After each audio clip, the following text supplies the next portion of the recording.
오늘도 값없이 베풀어주신 하나님의 끝없는 은혜를 누리며 승리하는 꿈일의 모든 분들이 되기를 소망합니다. 사람들은 종종 문제 앞에서 고민하며 스스로 그 문제를 어떻게 해결해야 될까 그 해결책을 찾으려고 합니다. 그러나 다윗은 자신에게 다가온 그 어려움 가운데 하나님께 맡기며 나아갔지요. 하나님 앞에 모든 것을 내려놓았을 때에 하나님께서 그 문제를 해결해 주시는 은혜를 누리게 되었습니다.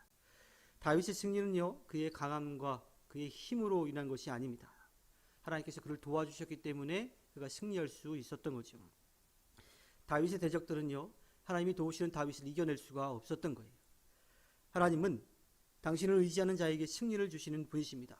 그러니 우리는 항상 하나님께 도우심을 구해야 합니다. 하지만 의인은 하나님 앞에서 완전 무별한 자를 뜻하지 않습니다. 은혜를 갈망하는 그런 삶을 살아가는 거죠. 은혜를 갈망하는 경건한 자들을 뜻하는 겁니다. 하나님을 사랑하고 말씀에 순종하는 그 사람, 그들은 원수들을 두려워하지 않습니다. 비록 나보다 강하다 하더라도 그들을 이겨낼 수 있도록 힘을 주시는 하나님이 함께하고 계시기 때문이죠. 하나님 앞에서 악인들은 망할 수밖에 없습니다. 하나님은 공의의 하나님이시기 때문이죠. 반대로 의인들은 기쁨으로 하나님을 찬양할 수 있게 됩니다. 하나님 안에서의 삶이 진정한 행복이, 경건한 사람들은 하나님의 이름을 찬양할 수밖에 없는 거죠. 하나님은 외로운 사람들을 배려하십니다. 그들의 아픔, 힘들고 고난들을 다 알고 계시는 분이기 때문이에요. 그리고 갇힌 자들을 풀어주시는 하나님이십니다. 그런데 반대로 하나님의 뜻을 거역하는 사람들, 하나님을 의지하지 않는 사람들은 하나님의 무서운 심판이 임할 수밖에 없지요. 다윗은 오늘 말씀을 우리에게 들려주면서 광야 가운데 지키셨던 하나님에 대한 고백을 하고 있습니다. 그 조상들을 광야로 이끌어내실 때에 그들에게 마실 물을 주셨다라고 하는 것, 그들에게 먹을 것을 주셨다라고 하는 것, 그들에게 뜨거운 해를 가려주시고 밤의 추위를 또 맹수들의 공격을 막아주셨던 그때를 기억합니다. 하나님은 언제나 앞서서 하나님을 믿고 따르는, 하나님을 의지하는 사람들을 도우십니다. 우리가 가는 길이 아무리 광야처럼 험하고 어려워도 하나님이 함께 하시면 그 길은 행복한 길이 될 수가 있습니다. 하나님은 공의로우신 분이시죠. 악인은 반드시 심판하십니다. 물론 우리가 보기에 악인들이 형통하는 것처럼 그렇게 보여요. 하나님을 믿고 따르는 사람들은 연약한 것 같고, 그렇지 않고 세상의 것들을 추구하는 사람들은 오히려 더 많은 것들을 가지고 많은 힘을 가지고 있는 것 같아요.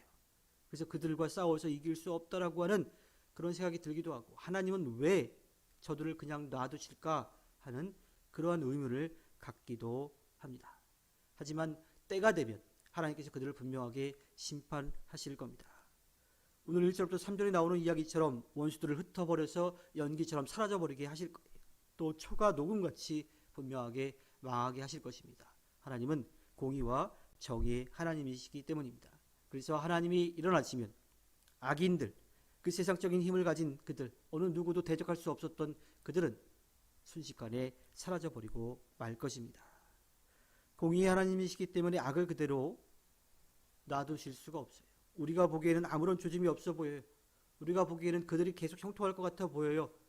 하지만 분명하게 하나님은 악인들을 심판하실 것입니다.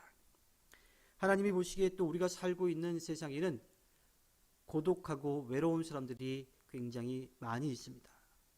공의로우신 하나님은 그들을 또 가만히 두고 보실 수가 없어요. 그래서 5절과 6절 말씀에 보면 그 거룩한 곳에 계신 하나님은 고아들의 아버지, 과부들을 돕는 재판관이시다. 하나님은 외로운 사람들에게 머무를 집을 마련해 주시고 갇힌 사람들을 풀어내셔서 형통하게 하신다. 그러나 하나님을 거역하는 사람은 메마른 땅에서 산다.